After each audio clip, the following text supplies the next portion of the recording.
Bismillahirrahmanirrahim. Assalamu alaikum. I'm Nasma Abdul Muhsin and this is the evening news. In tonight's headlines, the Ministry of Islamic Affairs has announced that Sunday 29th of June will be the first day of Ramadan this lunar year. Police prohibits MDP from holding serial protests at the Faridi Road, Chandani Road junction. And the government scoffs at former President Mohammad Nasheed's claims that the ruling PPM has no intention to implement their campaign manifesto, citing it as a feeble attempt on Nasheed's behalf to deceive the public.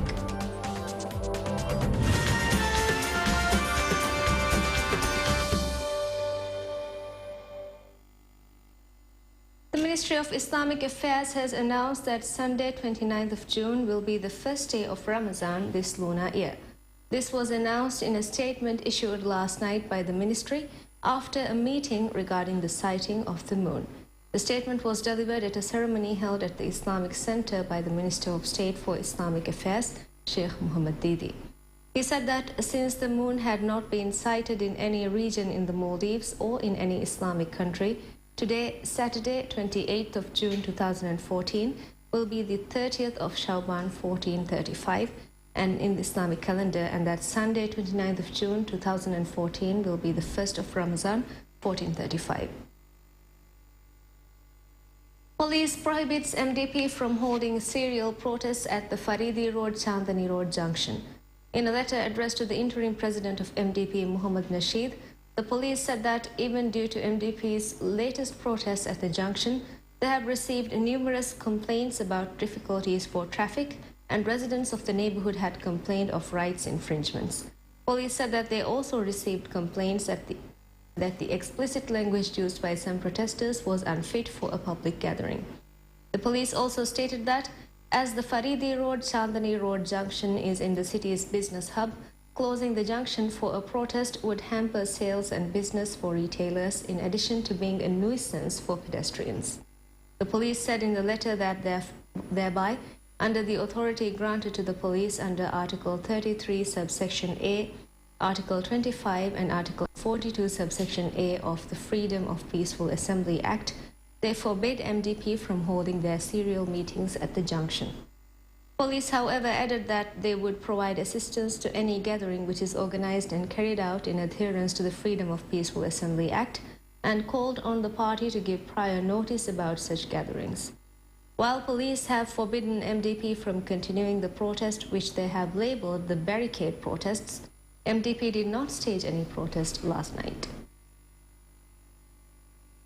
Government scoffs at former President Mohammad Nasheed's claims that the ruling PPM has no intention to implement their campaign manifesto, citing it as a feeble attempt on Nasheed's behalf to deceive the public.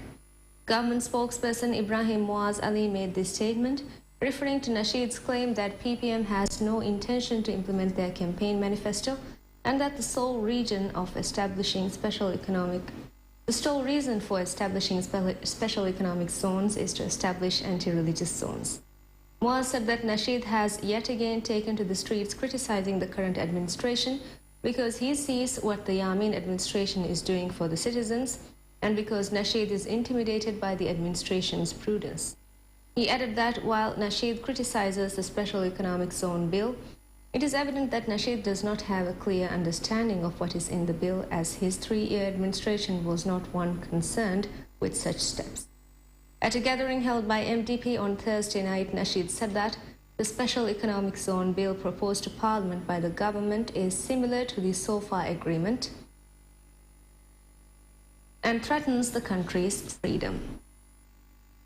Nasheed called on the public to beware of the bill and said that MDP will take to the streets to oppose such action.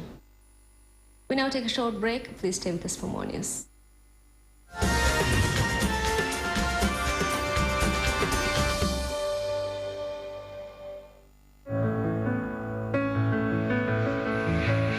Maldivian Roda Mahavara Hasage.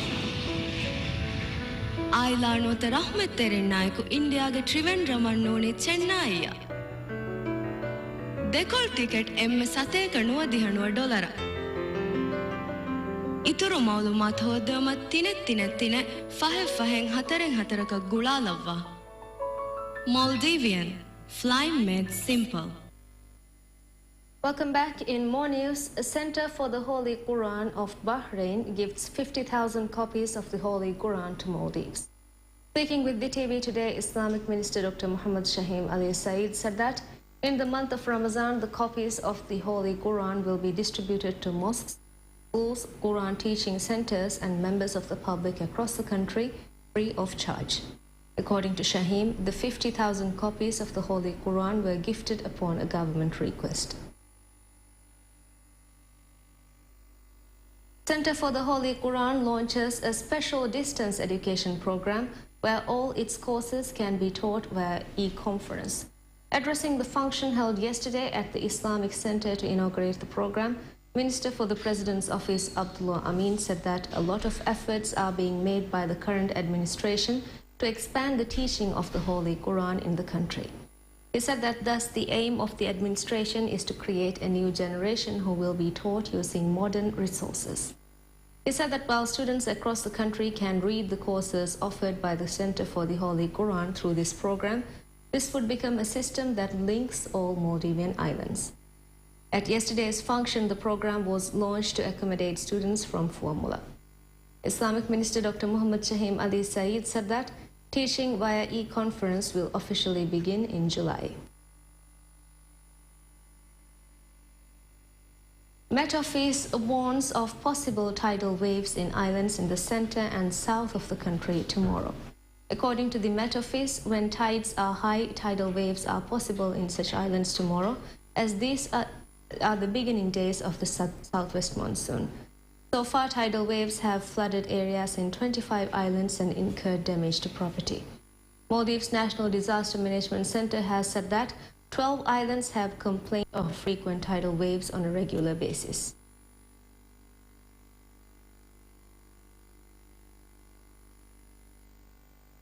We end tonight's bulletin with this week's Friday special report. Thank you for watching. Have a very good night.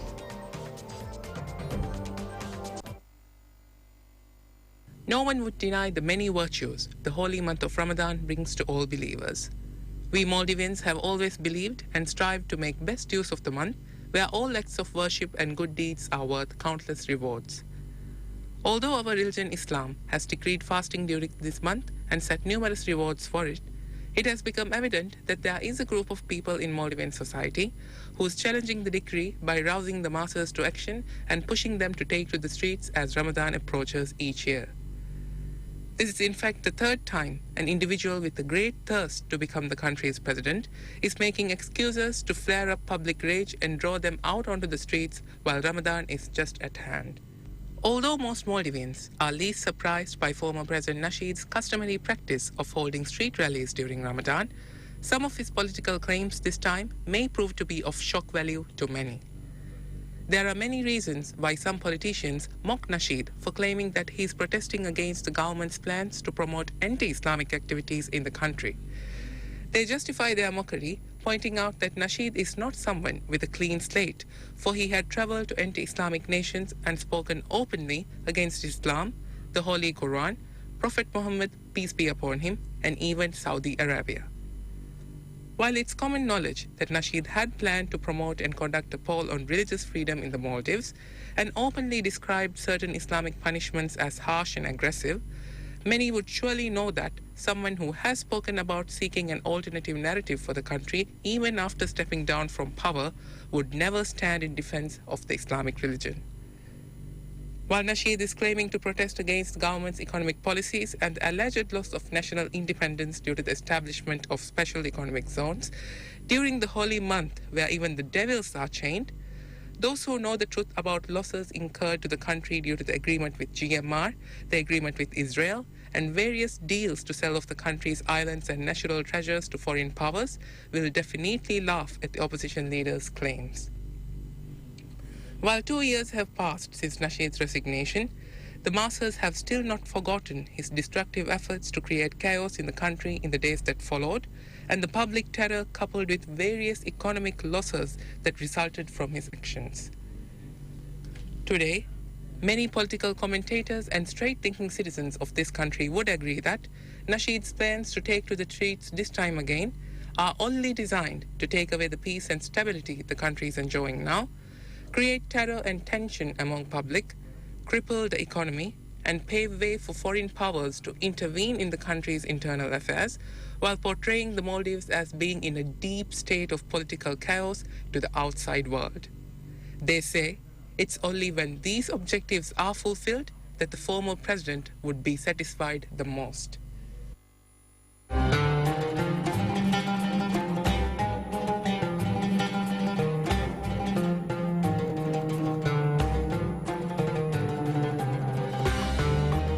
Balonu Tiagindoli, DhiTV.